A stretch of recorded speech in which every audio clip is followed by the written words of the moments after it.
which is like I was telling you out there, I want to tell you the story about how my music changed. I was doing DMT. We were up in Iowa. And we were in Nebraska. We were at a KOA truck stop. I'm in a camper. We're driving one of them big campers, right? We just toured with ICP. I've been on like, oh boy, oh dude, I did 3 tours with ICP. They were fucking awesome. It was the white dude. Listen, I played at the Gathering of the Juggalos one time, Joe.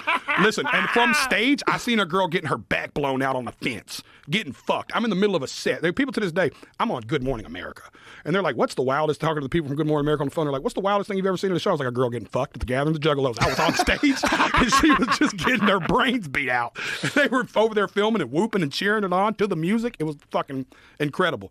So I'm doing DMT up in fucking this camper, and I start tripping mushrooms, and I'm coming out of my DMT thing, and I'm in that afterglow state. And in that moment, I went, the music's being packaged wrong. It was this weird moment where I was like, I'm writing these super dark songs, but then I'm putting a cartoon picture of myself on the cover, and I'm shooting. You know what I mean? Like it just hit me. I was like, I'm writing the right songs. I'm just writing them over the wrong chord progressions, and I'm dressing it up the wrong way. Changed my whole life, Joe. Wow. So what was it about the trip that made that apparent to you? Dude, I don't know what it was.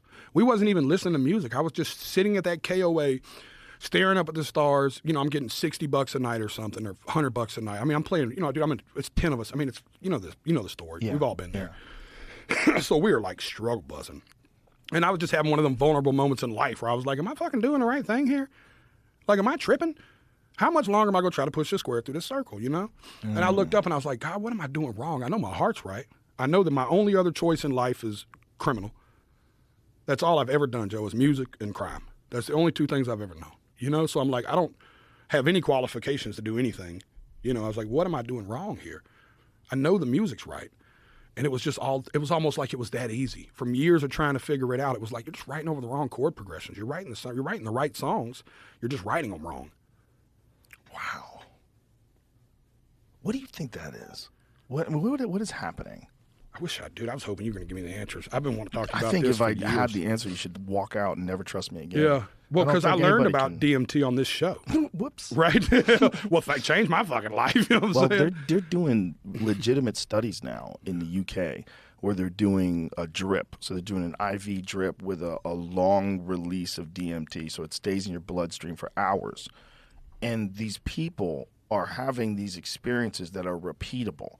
They're going to similar places. They're going to the same place. They're reporting these contacts with entities. They're reporting these experiences that are, it's odd. It's very odd because no one does it in long doses. You do it in this 10 to 15 minute dose, and it's so overwhelming that the moment you get a chance to, it's so hard to relax in the middle of all of it and just accept it and just be empty and let them show you things.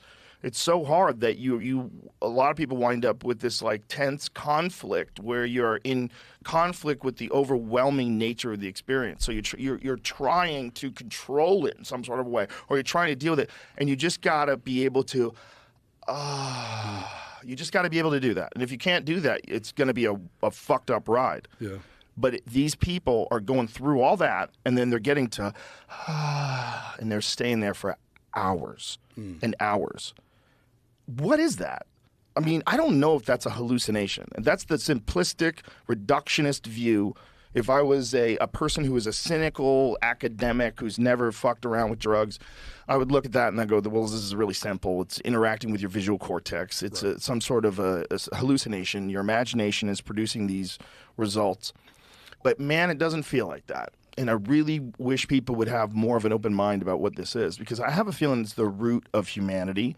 I have a feeling it's the root of all religious experiences. I have a feeling that it's the root of compassion and love, and I think it separates us from the more primal aspects of our beings, and it does it in a very tangible way. And it did it with me, and I'm sure it did it with you, and it does it with a lot of people that go and have either ayahuasca experiences or DMT experiences. These things that you should probably call ceremonies, even though ceremony is a ridiculous word. But it is kind of like you're in a religious experience, and that might be what God is. That experience, when there might be layers and layers to that until you eventually get to God.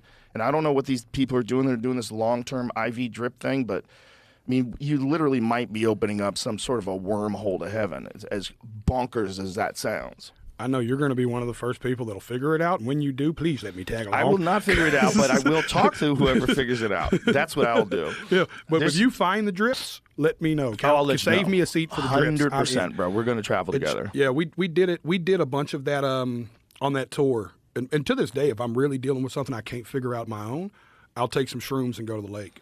Like to this day, I just kind of count on that stuff to kind of recalibrate me and set me back where, especially artistically sometimes, or when life's getting overwhelming. There's such a humility and humbling that comes with that. You just realize how much you don't fucking matter, and how much it's not even that you realize shit don't matter. You realize you don't matter. It's also when your ego gets squashed, you realize your ego is the source of almost all of the fear and anxiety, almost all of it. Once your ego gets squashed, which is what the trip does initially, especially, it's like you don't even exist anymore. You're just like, oh, and then you can see things for what they really are. Like, oh my God, we're a part of this insane soup of molecules that literally goes on forever.